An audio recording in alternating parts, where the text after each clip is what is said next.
Bonsoir, merci de regarder le journal télévisé de la RTS. Dans l'actualité de ce samedi 1er novembre, le chef de l'État appelle les Sénégalais de Congo-Brazza à s'investir dans la transformation structurelle de l'économie actuellement en cours. Le président Macky Sall a notamment demandé à nos compatriotes de penser à l'agriculture et aux projets immobiliers. Commémoration de la Toussaint, cérémonie au cimetière Saint-Lazare de Béthanie, le cardinal Sarr a exhorté les fidèles à prier pour leurs défunts. Et puis le marché à 48 heures de la Tamkharit, affluence à Castor et Tilène où les prix varient selon les produits. Nous ferons le constat avec notre reporter. Le chef de l'État a donc appelé les Sénégalais vivant au Congo-Brazzaville à s'investir dans des projets porteurs de croissance comme l'agriculture. C'est à l'occasion de sa visite de travail dans ce pays. Nos compatriotes ont par ailleurs exprimé leur adhésion au plan Sénégal émergent. Khady Kane, envoyé spécial. Les Sénégalais vivant à Oyo, à Brazzaville ou à Pointe-Noire au Congo sont venus à la rencontre du chef de l'État en visite de travail au Congo. Ils ont tous tenu à lui montrer leur adhésion à sa cause, qui est celle de développer le Sénégal à travers le plan Sénégal émergent. Je tiens à vous remercier pour le cadeau, je dirais même le joyau, que vous venez de nous offrir le jeudi 23 octobre dernier, pour ne pas le nommer le Centre international de conférence de Diamniadio, qui traduit le slogan « Faire vite et bien », car tel est le rythme du plan Sénégal émergent. Cette gigantesque œuvre prouve sans aucun doute votre projet de faire de Diamniadio un pôle urbain. Reste une réalité et que nous sommes fiers de vous, Monsieur le Président de la République. Les femmes sénégalaises vivant au Congo ont salué les actes sociaux posés par le président Macky Sall, comme la mise en place du fonds destiné à financer les projets des femmes de la diaspora. Monsieur le Président de la République, nous vous remercions très vivement de l'appui financier que vous apportez aux femmes de la diaspora et de la consolation de la parité hommes-femmes, mais surtout de la nouvelle loi que permettent à la femme sénégalaise de transmettre la nationalité à son enfant d'un père non sénégalais. Nous suivons de près des immenses efforts que vous déployez pour l'émancipation de la femme. Et de nos jours, il y a énormément de femmes qui font notre fierté à l'image de notre excellent ambassadeur, Madame Batroukan Niang. Les Sénégalais vivant au Congo ont exposé au président Macky Sall quelques doléances, à savoir les taxes sur les appels entrants qui trouvent élevés, mais également l'accès à l'habitat, entre autres. Le chef de l'État répond. C'est un appel également que je vous formule à votre endroit pour prendre part dans les projets immobiliers qui sont aujourd'hui en train de développer partout dans la région de Dakar et partout ailleurs au Sénégal, mais surtout aussi voir comment les ressources de l'immigration pourront être mises à contribution dans le développement économique en dehors du seul secteur du bâtiment. Aujourd'hui, les possibilités s'offrent à nous. Je pense qu'il y a vraiment des perspectives dans cette voie-là. Le président Macky Sall a lancé un appel aux Sénégalais pour un retour à la terre, l'agriculture étant un moteur de notre développement économique. J'ai souhaité que la diaspora, qui intervient beaucoup au pays, puisse intervenir aussi dans ces secteurs porteurs de croissance, porteurs de richesse et porteurs d'emploi. Parce que vous êtes du terroir, votre intégration dans la distribution de la terre posera moins de problèmes. Vous êtes issus du même milieu et vous pourrez, avec un petit appui, pouvoir disposer de ressources techniques et financières vous permettant d'exploiter ces terres du delta. Donc c'est un appel que je vous lance pour ceux qui le souhaitent parmi vous, tout en restant ici d'ailleurs, c'est d'aider et de participer à la production dans les périmètres irrigués villageois de la vallée du fleuve. Les Sénégalais qui considèrent le Congo comme leur deuxième patrie ont dit toute leur gratitude à l'endroit du président congolais Denis Sassou Nguesso. Commémoration de la Toussaint ce 1er novembre, le cardinal Théodore Adrien Sarr était cet après-midi au cimetière catholique Saint-Lazare de Béthanie. Le cardinal Sarr a saisi cette occasion pour exhorter les fidèles chrétiens à prier pour leurs défunts. La Toussaint en devoir de mémoire et de prière pour la communauté catholique. Voici le cardinal Sarr que je vous propose d'écouter. Notre présence à cette cérémonie de commémoration se veut non seulement une expression de cette joyeuse espérance en la résurrection des morts, mais aussi une pensée sainte et pieuse pour ceux-ci, en réponse à notre devoir de mémoire et de prière pour tous nos frères et sœurs qui nous ont quittés. Je saisis alors l'évocation de ce devoir de mémoire et de prière pour encourager tous les chrétiens à prier avec ferveur pour les défunts, en particulier ceux de leur famille, afin qu'ils obtiennent la rémission des peines dues à leurs péchés et entendent cette bénédiction du Seigneur Jésus-Christ. Venez, les bénis de mon Père, recevez en héritage le royaume préparé pour vous depuis la création du monde. Évangile de Matthieu, chapitre 25, verset 34. Prier pour les défunts n'est pas un devoir annuel, un devoir que nous accomplissons uniquement à l'occasion de la fête de tous les saints et de la commémoration des fidèles défunts. Prier pour les défunts est un devoir de tous les jours qui vise à contribuer au salut de ces derniers.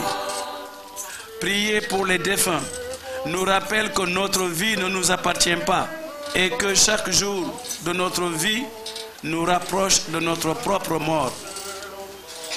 En nous exhortant nous tous à prier continuellement pour ceux qui nous ont précédés, comment ne pas insister ici sur la place centrale de l'Eucharistie dans cette prière pour nos défunts et l'importance de demander des messes pour eux.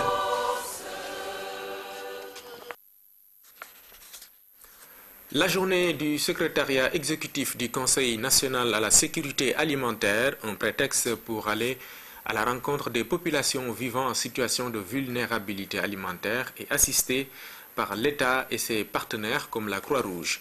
Goudiri, première étape de cette tournée à laquelle a pris part notre reporter Ourey Champrera. À une centaine de kilomètres de Tamba, Goudiri est aujourd'hui l'une des localités les plus vulnérables après cet hivernage difficile. C'est ainsi que l'État et la Croix-Rouge ont uni leurs efforts pour porter assistance aux populations durant cette période de soudure. Dans cette opération, il s'agit d'assister 3700 ménages vulnérables à l'insécurité alimentaire. L'opération consiste à leur remettre des bons d'achat alimentaires qu'ils vont échanger auprès des détaillants agréés. Ces denrées sont le riz, l'huile, le niébé, le mil, le maïs, le sucre et le sel iodé. Nous n'avons pas vraiment ressenti la faim cette année à Goudiri.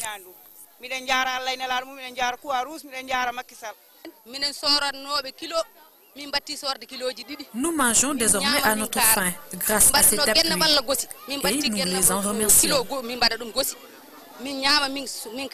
Le gouvernement, à travers le secrétariat exécutif du Conseil national à la sécurité alimentaire, a tenu à faire le point de la situation avec ses partenaires après 2 mois d'intervention sur le terrain. C'est en cela que nous disons que l'État est debout et est en train donc de faire sa mission d'assistance aux personnes vivant avec la vulnérabilité alimentaire. Ça, c'est la réponse. C'est dans l'urgence. Mais l'État est encore en train de préparer mieux que ça. C'est un programme national de résilience. Ce programme national de résilience qui va connaître 4 quinquennats. Et ces 4 quinquennats-là, donc une vision de 20 ans qui correspond à la vision du PSE et qui va permettre vraiment donc d'avancer pour que la fin zéro soit matérialisée à l'horizon 2035 dans ce pays. À Goudiri, il y avait 2 volets d'intervention, la distribution des bons d'achat alimentaires, mais également la lutte contre la malnutrition chez les enfants. Ma fille était malnutrie et elle est en train de guérir après les soins gratuits qu'elle a reçus ici. Nous avons réussi, grâce à ce projet, de prendre en charge les enfants,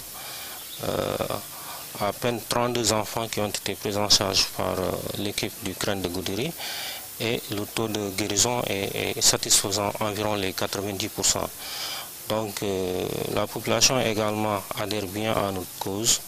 Avec autant d'actions, de mobilisation et de sensibilisation, l'espoir est permis dans cette localité qui fait face aux aléas climatiques. Les populations sont soulagées durant cette période assez difficile grâce à une synergie d'action effective entre l'État du Sénégal et ses partenaires. Le ministre du Tourisme a inauguré ce jeudi l'extension de l'hôtel Les Baobabs de Somone.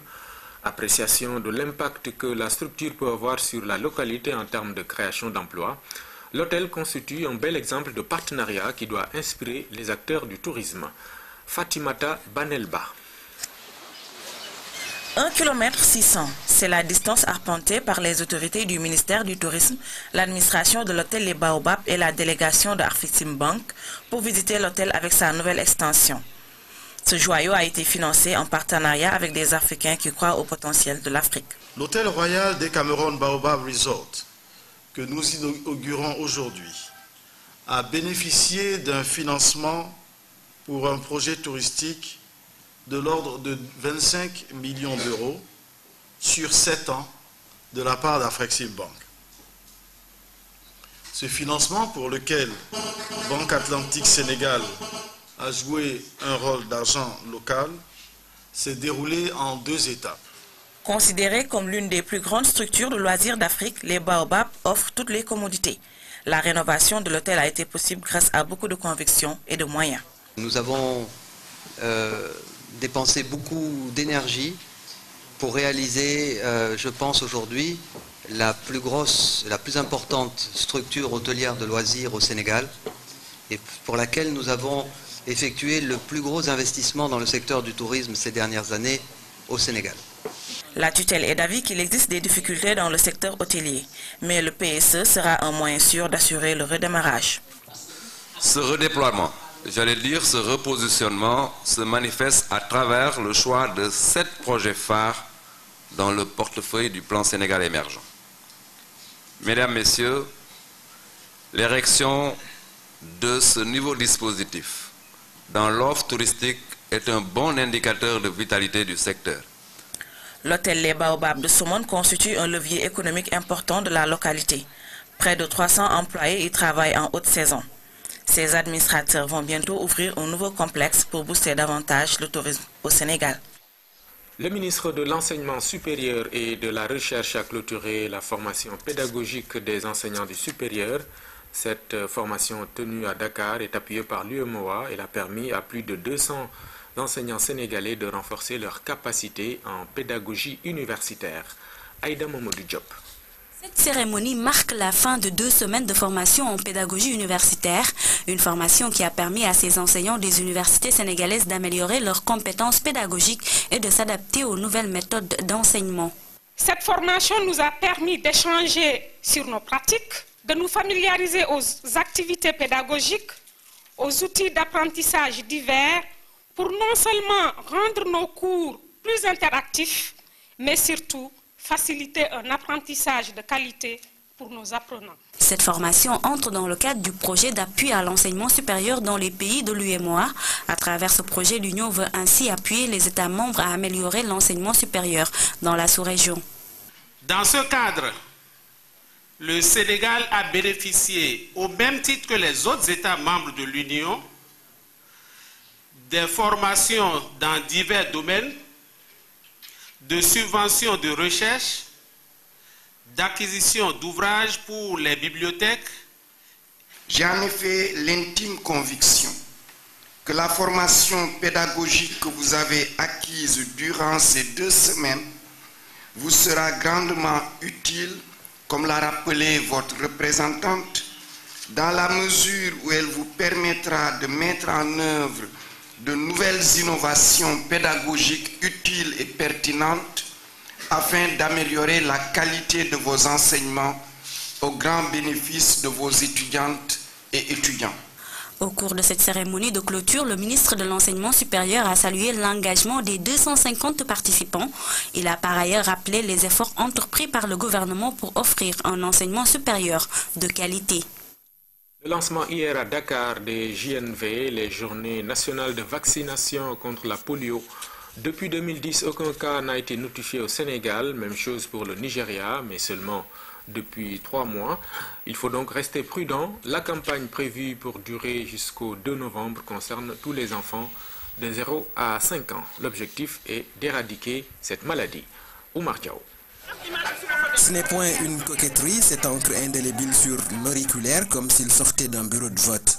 Pour cela, il faut d'abord grandir et échapper aux maladies, parmi elles la poliomyélite. C'est une maladie virale qui n'a pas de traitement et qui est très rapide dans la contagion et qui est mortelle. Elle n'est pas seulement invalidante, handicapante, la polio peut être mortelle. Voilà 3 mois qu'aucun cas n'a été notifié au Nigeria, un des derniers pays où elle sévit encore. Au Sénégal, depuis 4 ans, le tableau est au vert. Le Sénégal n'a pas enregistré de cas depuis le 30 avril 2010. Cette performance, nous la devons avant tout à l'engagement du personnel de santé, mais aussi à l'adhésion des populations. Cette campagne nationale pour les enfants de 0 à 5 ans est la 14e du genre. Les équipes de vaccinateurs ne veulent laisser aucun enfant en rade, car contrairement à ce que l'on croit, il y en a qui n'ont jamais reçu une seule dose de vaccin. Dans ce pays, particulièrement à Dakar, on a des enfants de 0 à 5 ans qui n'ont jamais été en contact avec la vaccination. La vaccination fait partie des droits fondamentaux de l'enfant. Les autorités administratives en appellent à la conscience des parents. Le message du ministère de la Santé pour cette année, c'est Ensemble pour un monde sans poliomyélite. Cette campagne se poursuivra jusqu'au 2 novembre. L'objectif ultime est l'éradication de la polio. C'est possible si tous les enfants sont vaccinés et si les conditions d'hygiène sont améliorées. La propreté des mains doit devenir un trait de culture et un réflexe dans chaque communauté. Dans le même sillage, la lutte contre l'épidémie de virus Ebola, la République populaire de Chine a octroyé au gouvernement du Sénégal un lot de matériel. Le don évalué à 420 millions a été réceptionné par le ministre de la Santé et de l'Action sociale, Pape Kolingom. La fièvre hémorragique à virus Ebola n'est plus une affaire exclusivement africaine. Cela, la République populaire de Chine l'a bien compris. Le gouvernement chinois vient de mettre à la disposition des autorités médicales sénégalaises un important lot de matériel. Il est destiné à la prévention et à la lutte contre la maladie. Les cartons ici exposés représentent une partie d'un don donné par la Chine au Sénégal pour l'aider à mieux lutter contre l'épidémie à virus Ebola. Ayant une valeur totale de 420 millions de francs CFA, le lot complet comprend 15 000 unités de protection personnelle, 500 pulvérisateurs, 500 thermoflash et 6 scanners thermiques. Le ministre de la Santé et de l'Action sociale, après avoir réceptionné le don, s'est félicité de l'appui constant de la Chine au gouvernement du Sénégal, surtout dans le domaine médical. Vous avez eu à mobiliser tout le monde au niveau de votre pays, je le sais, et pour que nous puissions avoir aujourd'hui déjà vraiment un appui d'une valeur de presque un demi-milliard de francs CFA et qui comprend, comme vous l'avez dit, divers produits qui vont être très importants dans la lutte contre la maladie d'Ebola. Dernier acte de la cérémonie de remise de ce don, cette signature de protocole entre les gouvernements sénégalais et chinois. Un protocole qui vient renforcer la coopération entre les deux pays. Le Sénégal dispose d'une commission de protection des données. Celle-ci concerne plusieurs domaines comme l'état civil, la banque, la santé, entre autres. Instituée en 2008, la commission a commencé réellement son travail en 2013. La CDP peut être saisie d'une plainte par tous les citoyens. Explication Mansour Sow. Instaurée par la loi 2008-12 du 25 janvier 2008 portant sur la société de l'information, la Commission de protection des données personnelles est une autorité administrative indépendante. Ce n'est que 5 ans après son institution, précisément en décembre 2013, qu'elle a démarré ses activités. La loi a été votée en 2008 et nous avons commencé à travailler qu'en décembre 2013. C'est le président, son Excellence M. Macky Sall, qui nous a donné les moyens de travailler. Donc avant, on n'avait pas les moyens, la commission était là, les membres étaient nommés, mais on n'a jamais eu les moyens pour travailler. Pour montrer l'importance de la protection des données personnelles, il fallait que l'État mette le budget qu'il fallait. Et c'est ce que son Excellence a fait à son arrivée. C'est quoi exactement une donnée à caractère personnel? C'est l'information permettant de dire que cette personne s'appelle Monsieur Tel ou que ces données appartiennent à Monsieur Tel. Ça peut être le nom, le prénom, ça peut être l'adresse physique, ça peut être également des numéros de téléphone, des numéros de carte bancaire, ça peut être le numéro d'immatriculation de votre véhicule. Tout numéro qui vous permet de venir jusqu'à chez vous pour dire que c'est vous, Monsieur Tel. Donc c'est ça qu'on appelle une donnée à caractère personnel. Dans l'exécution de ses missions, la CDP se veut d'être une sentinelle au service de la protection des données personnelles au Sénégal. C'est une commission, c'est un régulateur sur l'utilisation des données personnelles des Sénégalais. Notre travail, au-delà de cette déclaration, c'est de vérifier est-ce que le traitement qui est fait sur ces données correspond à ce qui est dans la loi. Ce qui nous a amené à prendre des décisions d'avertissement et de mise en demeure contre les opérateurs qui continuaient à bombarder les Sénégalais de SMS, ce que la loi interdit, contre certains traitements, notamment des données de santé, où des déclarants ou des responsables de traitement ont voulu collecter 10 empreintes, les 10 doigts des personnes, pour leur permettre d'accéder à un local. Considérées comme le pétrole du XXIe siècle, les données personnelles revêtent une importance capitale pour nos États. Les enjeux liés à celles-ci sont nombreux.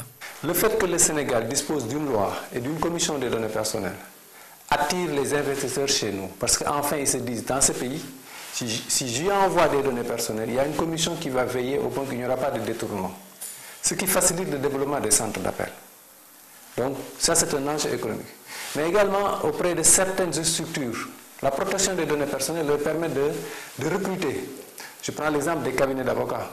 Nous recevons beaucoup de dossiers maintenant des cabinets d'avocats, ce qui veut dire qu'ils ont recruté des personnes qui s'occupent de ça, parce que les cabinets d'avocats n'étaient pas spécialisés sur le droit d'éthique. Maintenant, avec la présence de la CDP, avec l'obligation déclarative des responsables de traitement, ils ont commencé à créer des cellules, des équipes qui s'occupent que de ça. En plus de l'économie, la santé, secteur névralgique du développement, est tout aussi importante. Aujourd'hui, ce que nous avons constaté, nous, à la CDP, c'est le transfert massif des données des Sénégalais à l'étranger. Ce qui fait que si les données de santé se trouvent à l'étranger, les données bancaires, nos adresses téléphoniques, nos adresses e-mail, donc si toutes ces données se trouvent à l'étranger, un peu partout dans le monde, vous imaginez le jour où il y aura une tension entre nous et les pays hébergeurs, cette perte de souveraineté sur nos données. Et ça, c'est très dangereux. Grâce à son indépendance et sa réactivité, la CDP reste un outil efficace pour le respect des droits et libertés des citoyens. Une exigence dans un monde où la technologie avance à la vitesse grand V. Sur le site de la CDP, on a créé des rubriques. Portez plainte. Si vous constatez qu'un jour, votre responsable, votre employeur s'est levé un bon matin et a commencé à installer de la vidéosurveillance au-dessus de vos têtes, sans rien vous dire, vous pouvez porter plainte devant la CDP. Et la CDP fera en sorte que vos droits soient préservés. Si vous constatez que vous faites l'objet de chantage, il y a possibilité de faire un signalement à la CDP, toujours via notre site.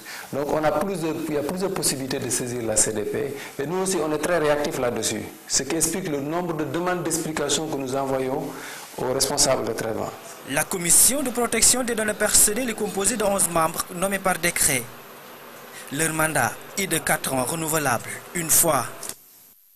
Tivaouane Peulh, destination privilégiée des vendeurs de sable. Depuis la décision d'interdiction d'extraction de sable de plage, les dunes sont devenues une aubaine pour les conducteurs de camions et autres manœuvres. Khadim Baye signe le reportage.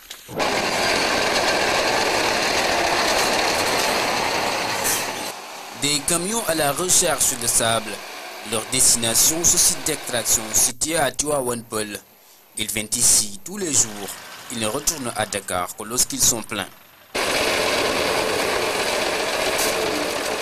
Nous sommes à Nord-Foire. C'est ici que les camions viennent ensuite pour décharger. Ils sont accueillis dès leur arrivée par les vendeurs de sable qui choisissent également les emplacements de stock. Masbeng est l'un de ces vendeurs. Pour ce père de famille, la vente de sable rapporte aujourd'hui de moins en moins.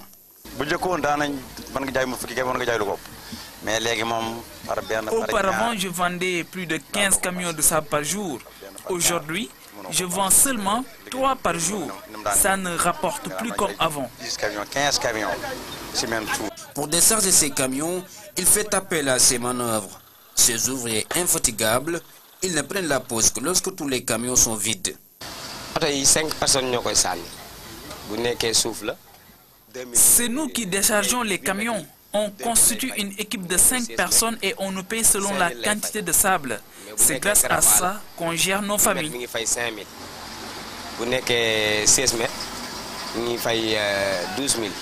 La vente de sable, c'est aussi le gagne-pain des conducteurs. Ils travaillent de 8h à 7h le soir. C'est ma 3e tournée pour cette journée. Ce que l'on gagne dépend des commandes. On nous paye en fonction de ça.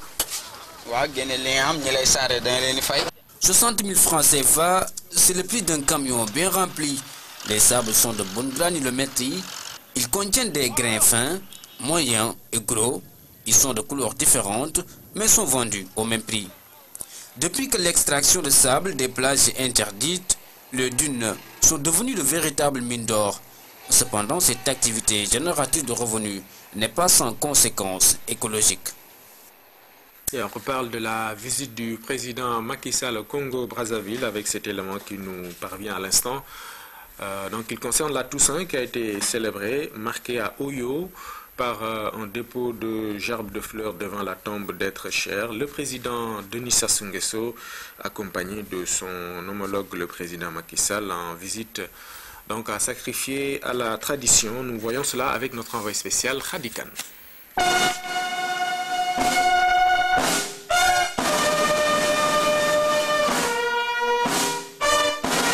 Le 1er novembre de chaque année est célébrée la fête des Saints, la Toussaint.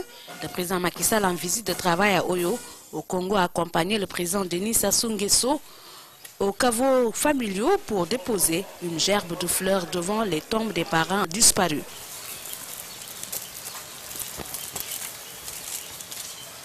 Les deux présidents, accompagnés de leur épouse, se sont d'abord rendus au caveau maternel d'Oyo pour déposer une gerbe de fleurs devant la tombe d'Emilienne Morebara, mère du président congolais décédé le 10 mai 1982.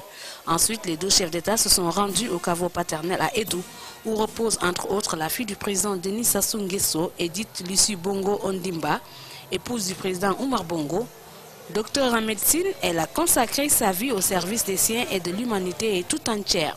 Edith Lucie Bongo est la fondatrice de la polyclinique Al-Rafa et du complexe scolaire d'Ira à Libreville.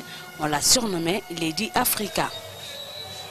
La Toussaint a coïncidé avec la visite du président Macky Sall à Oyo. Un pan de la riche patrimoine culturel a été revisité, une occasion pour les Congolais de souhaiter la bienvenue au président Macky Sall et à son épouse, la première dame Mariam Sall.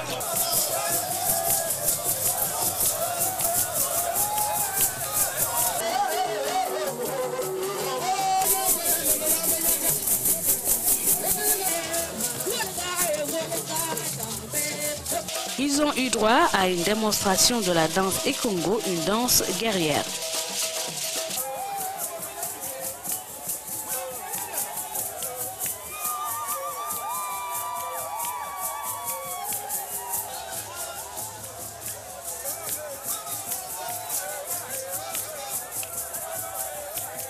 Nous avons aussi découvert un pan de la culture congolaise, qui est une culture extrêmement riche, mais qui est préservée. Parce que je pense que aussi c'est peut-être la forêt qui préserve cela.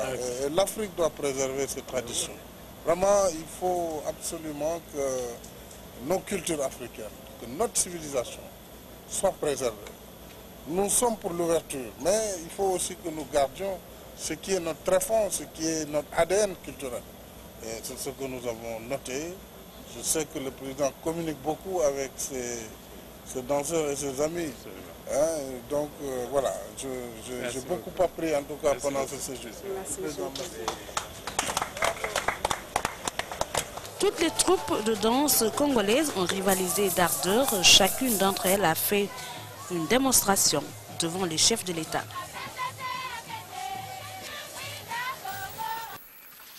Et nous revenons à Dakar pour parler de l'installation du nouveau commandement de la zone militaire numéro 6, le colonel Mamadou Gueye. Une cérémonie présidée par le chef d'état-major général des armées en présence des autorités administratives, religieuses et coutumières de la région de Kolda. C'est un reportage de Papa Djibril Fall. Zone militaire numéro 6 à mon commandement. Objet, armes. Ainsi, le colonel Mamadou Gueye prend les commandes. Il appartient à la 4e promotion de l'École nationale des officiers d'actifs de Thiès. Colonel Gueye a aussi occupé diverses fonctions à l'état-major général des armées et à l'inspection générale des forces armées. Aujourd'hui, un nouveau défi l'attend. Il décline déjà sa feuille de route. Je mesure l'ampleur de la tâche, mais également la charge de la responsabilité. Mon action s'inscrira sur 3 piliers fondamentaux. Le premier, c'est l'amélioration de l'aptitude opérationnelle de nos unités qui sont déployées sur le terrain et qui ont la charge d'assurer la libre circulation des personnes et des biens. Le deuxième pilier, c'est l'action sociale que nous allons continuer en liaison avec les populations locales, avec les autorités politiques, religieuses, coutumières, parce qu'elle sera le principal support de notre action. Et enfin, le troisième pilier, c'est la collaboration que nous entendons renforcer avec les autres forces de sécurité. Le chef d'état-major général des armées a invité les nouvelles autorités à impliquer davantage les populations dans la gestion de la sécurité des personnes et des biens. Il y a la partie militaire qui agit, mais particulièrement le renseignement, c'est là où la population est intervenue. Et ça, très souvent, nos populations pensent qu'elles ne sont pas concernées. Et la sécurité de chacun, c'est d'abord l'affaire de l'individu. Les zones militaires numéro 3 et 4 ont respectivement reçu la visite du général Mamadou Sow.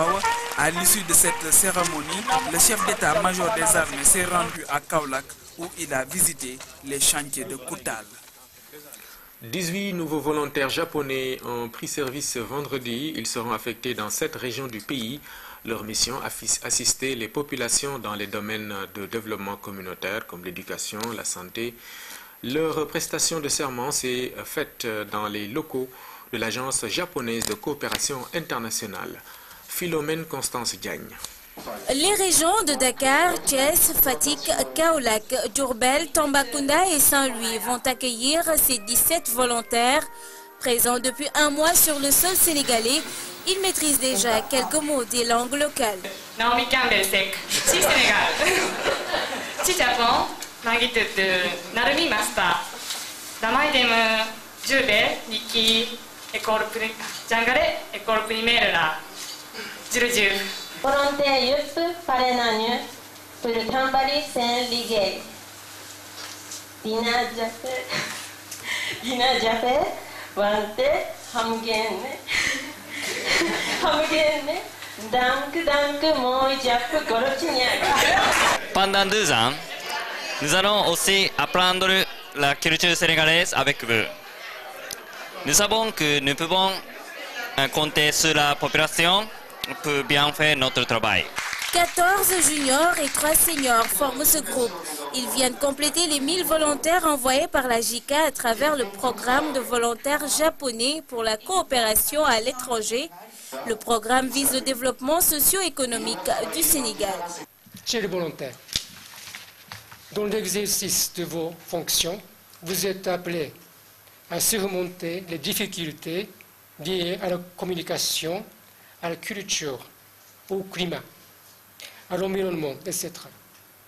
Par ailleurs, vous recevez des valeurs humaines de solidarité, générosité, partage, Et c'est ce qui fait la force du volontariat. Ces soldats du développement vont désormais travailler avec les services décentralisés de l'État et les populations afin de mieux réussir leur mission. Vous êtes ainsi appelés à contribuer à relever les nombreux défis auxquels doit faire face le Sénégal, pays en développement, fondamentalement engagé dans la matérialisation d'une vision politique d'émergence durable et de développement des territoires. La JICA célébrera 35 ans de volontariat japonais au Sénégal, un anniversaire qui devra magnifier les bonnes relations entre les deux pays. Dans 48 heures, la fête d'Ashura, appelée Tamkharit au Sénégal, c'est le rush. Dans les marchés Castor et Tilène, si les légumes ont connu une hausse, ce n'est pas le cas pour la viande ou le poulet, très prisé pour la préparation du couscous. Le constat est de notre reporter Aminata Mbengfal. Marché Castor de Dakar, l'affluence est plutôt grande à quelques heures de la célébration de la fête d'Ashura au Tamkharit. Les étals sont bien garnis de légumes et d'autres éléments indispensables à la préparation du couscous. Mais les prix ont comme d'habitude connu une hausse. Carotte bi mu ngi toll ci 600 supame mu ngi toll ci 600 800 800 le kilo ñambi bi 600. Le kilo de l'oignon vert coûte 1000 francs. Pour le poivron, c'est 2000 francs. Et les courges se vendent au détail. La Tamkharit arrive dans un contexte économique assez difficile, où la plupart des ménages peinent à joindre les deux bouts. C'est pourquoi les clients déplorent cette hausse.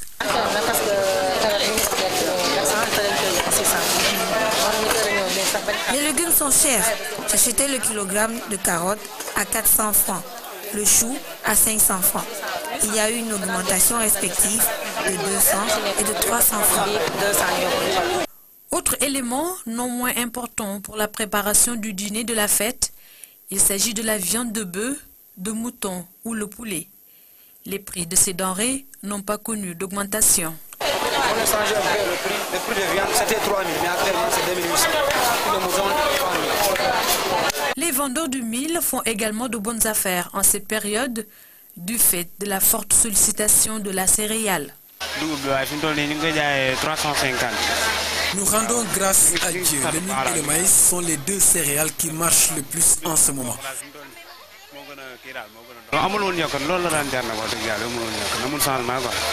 Si certaines femmes préfèrent préparer le couscous, d'autres par contre optent pour l'achat du produit fini, même si cela coûte beaucoup plus cher. C'est cette dame qui nous vend souvent du couscous. C'est très bien fait. Le pot coûte 700 francs. Là, j'ai acheté 7000 francs.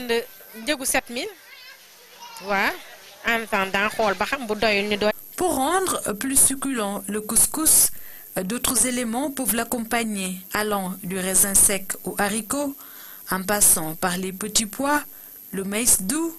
La liste n'est pas exhaustive. Et puis on reparle de la Toussaint, cette fois à Tambacounda, où la fête a été célébrée au cimetière catholique de Gourel-Pona. Le gouverneur de région en a profité pour rendre hommage à l'église, nous dit Abdoulaye Sinkare.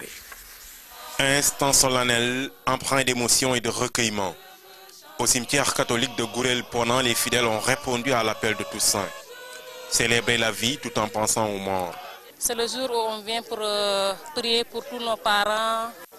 Nous ont précédés auprès du Père. On vient, c'est un moment de recueillement, de prière. Et je prie aussi pour tout le monde. J'amène des fleurs, des bougies pour prier pour eux, afin qu'eux aussi, là où ils sont, qu'ils puissent prier pour nous. Je me rappelle de tous ceux qui nous ont quittés, de tous les parents, tous ceux qui étaient avec moi, qui m'ont quitté. Vraiment, je me rappelle d'eux. Le lieu est symbolique, le jour béni. L'heure est au raffermissement de la foi. Seigneur, c'est toi qui nous as donné la vie, c'est toi qui la redonneras à nos corps mortels, car tu es la vie de tes fidèles. Tu es la gloire des justes, et ton Fils nous a rachetés par sa mort et sa résurrection. Regarde avec bonté tous nos frères et sœurs défunts, puisqu'ils ont cru à la résurrection dans le Christ, accorde-leur de goûter le bonheur qui ne finit pas. Pour les autorités, c'est l'occasion de rendre hommage à l'Église pour sa noble mission. Nous sommes tous attentifs aux missions multiples, spirituelles, sociales, économiques, et que sais-je, dans le cadre, n'est-ce pas, du renforcement de l'Évangile, mais également dans l'appui et l'assistance aux populations les plus pauvres. Avant Gourel-Ponant, le gouverneur a déposé des gerbes de fleurs au cimetière musulman et au monument aux morts.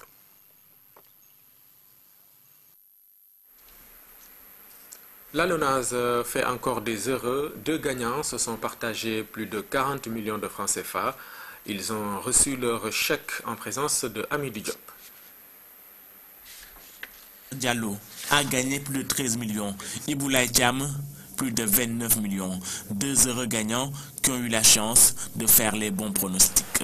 Je suis content et je remercie le bon Dieu. J'ai juste tenté ma chance et ça a marché. Plus de 40 millions sont ainsi distribués à ces 2 parieurs. Ils rejoignent le cercle des millionnaires de la LONASE qui a fait revenir pour le bonheur des souscripteurs la formule diversifiée. Nous avions changé le planning d'organisation des courses et les lundis, si vous avez bien observé, les lundis, la LONASE n'organisait plus de courses. On a eu énormément de demandes venant de nos parieurs, ce qui fait qu'aujourd'hui nous avons renoué avec l'organisation des courses du lundi au dimanche, avec la formule diversifiée. C'est quoi la formule diversifiée? C'est que tous les jours nous organisons les tiercés, le quarté et le quinté. C'était une demande très très forte de notre clientèle et nous l'avons fait. Les heureux gagnants ont promis de réfléchir et de faire un bon usage de ces sommes d'argent. Et puis le sport dans les armées, les grands anciens des forces armées comme d'habitude maintiennent la condition physique, élément essentiel dans la formation morale du soldat autour de l'ancien chef de l'état-major général des armées. Militaires, actifs, anciens et civils ont pris part à la randonnée pédestre mensuelle de la Corniche Ouest. Voici Tanda Khandjaï. Et comme dirait l'autre, il a toujours ses jambes de 20 ans. Le général Mamadou Mansour Seck, ancien chef d'état-major général des armées, maître d'œuvre de cette randonnée pédestre, compte perpétuer cette activité qui, désormais, aura lieu tous les premiers dimanches de chaque mois. L'ancien chef d'état-major général des armées, militant acharné du sport, mais aussi de l'éducation physique, a invité tous les jeunes de 7 à 77 ans à prendre part à une discipline d'intérêt et d'utilité publique. De l'Olympique Club en passant par le parcours sportif Malidia, les jeunes, adultes et anciens ont fait monter la fréquence cardiaque, basculer la filière aérobie vers celle anaérobie. Une forte sudation très abondante, mais toutes ces pertes subies en eau ont été restaurées par la très grande dose en hydratation. Cette randonnée pédestre, devenue désormais traditionnelle, peut aussi une grande occasion de communion, de retrouvailles de grands anciens, mais aussi des jeunes, grosso modo toutes les catégories d'âge. Rendez-vous est pris dimanche prochain au niveau de la Corniche. Allez trop vite, c'est pour ça que je reproche.